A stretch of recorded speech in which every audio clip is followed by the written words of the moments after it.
অবশেষে জট কাটলো কালীঘাট তৃণমূলের। বলের এবারে ভিক্টোরিয়া হাউসের সামনে থেকে তাদেরকে সরিয়ে নিয়ে আসা হয়েছে বিড়লা তারামণ্ডল। সেখান থেকে বিড়লা তারামণ্ডলেই পালন করা হবে 21শে জুলাই।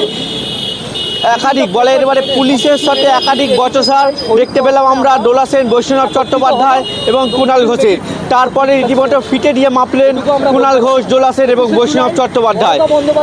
এবং হাইকোর্টের তরফ থেকে অর্ডার দেওয়া হয়েছে 2500 কর্মী সমর্থক নিয়েই এই বিড়লা তারামণ্ডলের সামনেই 21শে জুলাই পালন করতে পারবেন।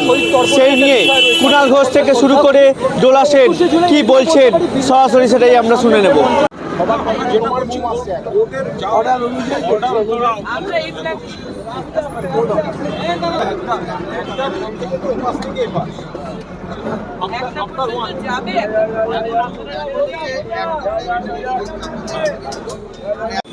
যে যারা মনে করছেন আমাকে নিয়ে সমস্যা তারা ফিরে আসুন, সেই সাংসদ বিধায়করা 1 ঘন্টার মধ্যে আমি ইস্তফা দিচ্ছি।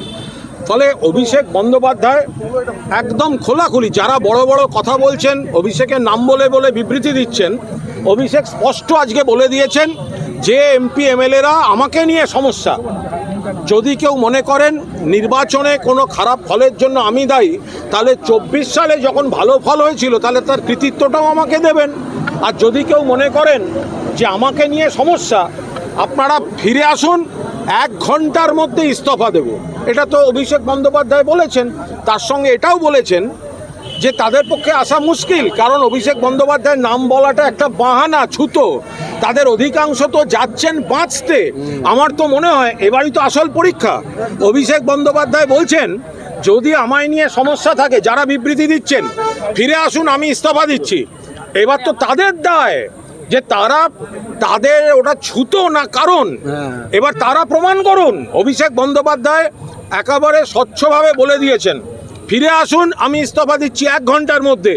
তো যারা এখন অভিষেক ছুতো করছিলেন অথচ ফিরবেন না, প্রমাণ হয়ে যাবে তারা কিন্তু অন্য কিছুর জন্য ওদিকে গেছে না, সেখানেও বুলিয়ে ওড়াচ্ছে।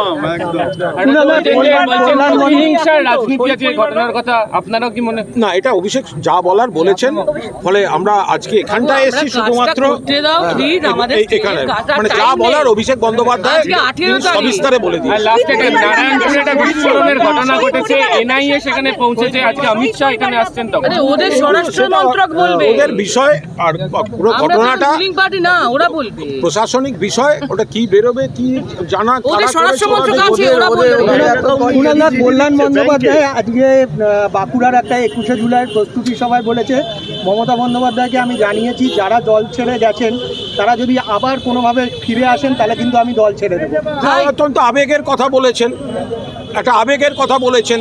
যে সময়টায় দলের যারা দল থেকে নির্বাচিত তারা কর্মীদের পাশে থাকার কথা, দলের তারা যদি এখন অন্যের হাতে পুতুল হয়ে নাচতে যায়, তো সেখানে কল্যাণ বন্দ্যোপাধ্যায় বাকি সব নেতৃত্ব আমাদের কর্মীরা সকলেরই একটা সেন্টিমেন্ট।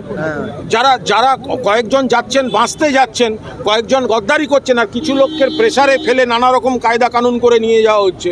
তো সেই জায়গায় দাঁড়িয়ে কল্যাণ বন্দ্যোপাধ্যায় কর্মীদের আবেগের কথাটাই বলেছেন।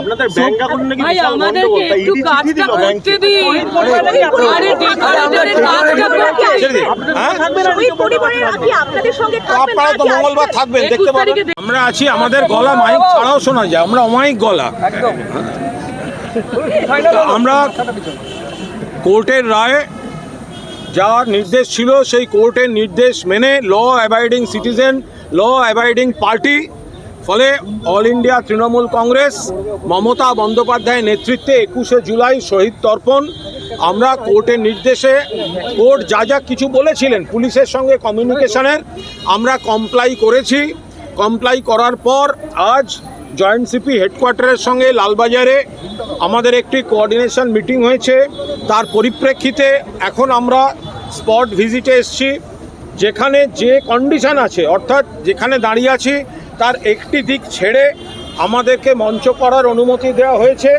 আমরা সেই জায়গাটায়, এখানে মঞ্চ, সংবাদ মাধ্যমের জন্য মঞ্চ, বাকি হচ্ছে পার্কিং নিয়ে যা আলোচনা ছিল সেগুলো আমরা এখানে আলোচনা করে গেলাম। এরপর আমরা মঞ্চ তৈরির মূল কাজটা শুরু হবে। পুলিশ এখন হঠাৎ তারা এসে বলছেন, কোর্ট বলেছে আমাদের যে কোনো একটি ফ্ল্যাঙ্ক ছেড়ে দিতে এই রাস্তাটির, ফলে আমরা সব দিক বিবেচনা করে আমরা এই দিকে ফ্ল্যাঙ্কটায় করছি, এবং যাতে একাডেমি অফ ফাইন আর্টস এবং রবীন্দ্র সদনের কোনো সমস্যা না হয়, ফলে তার আগেই কিন্তু আমাদের মঞ্চ হয়ে যাচ্ছে, যাতে যদিও আমাদের সভা দুপুরের পর বিকেলে শেষ হয়ে যাবে, কিন্তু তাদের বিকেলের কোনো অনুষ্ঠান কোনো রকম অসুবিধা হবে না। এখন হঠাৎ পুলিশ তারা আরম্ভ করেছেন এদিক নয় ওদিক, এটা আমাদের ডিসিশন, আমরা সবই নয় বলছি। আপনাদের যদি এত ভাবনা এত চিন্তা, এগুলো কোর্টে বললেন না কেন?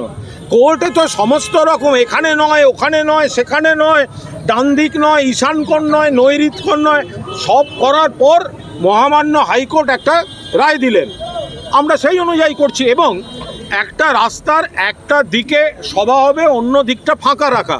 তো আপনাদের যদি গাড়ি পাস করাতে হয় 100 বার বাকি দিকটা দিয়ে গাড়িটা পাস করেন না, কেউ তো বারণ করছে না, কিন্তু আমরা যেটাই মঞ্চ করতে যাব আপনারা এসে বলে এটা নয় ওটা। আরে যে কোনো একটা দিক তো পুরো ফাঁকা রাখা হচ্ছে, সেখান দিয়ে সমস্ত স্কুল বাস অন্য বাস সবার গাড়ি যেতে পারবে।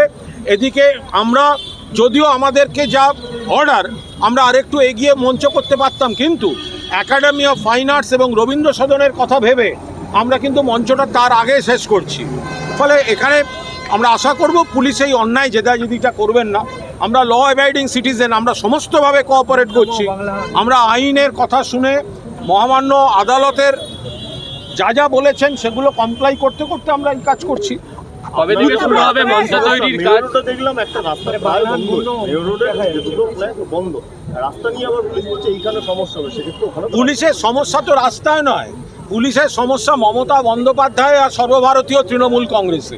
কারণ বাংলায় প্রকৃত বিরোধী দল, সারা ভারতবর্ষে বিরোধী পক্ষ যদি কেউ থাকে তাহলে সেটা মমতা বন্দ্যোপাধ্যায় এবং সর্বভারতীয় তৃণমূল কংগ্রেস। ফলে যারা শুধুমাত্র মানে গোটা কয়েক লোক আর যারা উত্তম মঞ্চেই সভা করতে পারতো, তাদেরকে ঠেলে ঠুলে যারা করতে পাঠাচ্ছে তাদের জন্য রাস্তা আটকাচ্ছে না, আর যাদের জনসমুদ্র হওয়ার কথা আমাদের আইন মানতে গিয়ে আমাদের কম করতে হচ্ছে, তাদের জন্য নানা রকম আইনি ফ্যাকড়া তুলে বেড়াচ্ছে। কবে থেকে মঞ্চ শুরু হবে? মঞ্চ তৈরি কবে থেকে শুরু হবে? এইগুলো সমস্তটা উত্তরমুখী হবে মঞ্চটা, উত্তরমুখী। হ্যাঁ, মঞ্চটা ধর্মতলার অভিমুখে। আমরা কোর্টের কথা মেনে 33 বছর ধর্মতলায় করা একটা কেন্দ্রীয় শহীদ তর্পণের কর্মসূচি, সেটাকে এত দূরে নিয়ে এসেছি। আমরা কোর্টের কথা অক্ষরে অক্ষরে মানছি। কোর্ট বলেছে যে কোনো একটি ফ্ল্যাঙ্ক ক্যাথিড্রাল রোডের, আমরা ঠিক সেটাই করছি। ইস্টার্ন ফ্ল্যাঙ্ক ক্যাথিড্রাল রোডের, নট ওয়েস্টার্ন ফ্ল্যাঙ্ক। একটা ফ্ল্যাঙ্ক খালি রাখতে বলেছে কোর্ট, মহামান্য কোর্ট, গাড়ির জন্যে আমরা ওয়েস্টার্ন ফ্ল্যাঙ্কটা খালি রাখছি। পার্কিং কোথায় হবে? পার্কিং নিয়ে আমাদের কথা হয়ে গেছে, এটা তো পুলিশ বলে দিয়েছে। হাইকোর্টের নির্দেশ মানছেন, তারপরেও দেখা গেল আজকে পুলিশের সঙ্গে সমস্যা দেখা গেল। এই সমস্যা পুলিশ কেন এটা নিয়ে তৈরি এত করছে? ভাববেন না, পুলিশের ওপরেও প্রেশার আছে। ওদের করতে বলেছে, চাপ দিতে পুলিশ হ্যারাস করতে তো বলেছে। ছাত্র যুবদের মিছিলটাও তো কোর্টের রায় ছিল, সেখানে পুলিশের সামনেই তো উল্টো দিক থেকে বিজেপিকে অ্যালাউ করা হয়েছে। সকাল থেকে মাঝরাত অবধি মাইক বাজানো হয়েছে, তা আমরা সেটাতেও কন্টেম্পট অফ কোর্টে গেছি পুলিশের বিরুদ্ধে। দিদি মাইকিং নিয়ে কি কোনো সমস্যা বা কোনো এখনো এখনো পর্যন্ত পর্যন্ত বলেননি কিছু। অন্য প্রশ্নে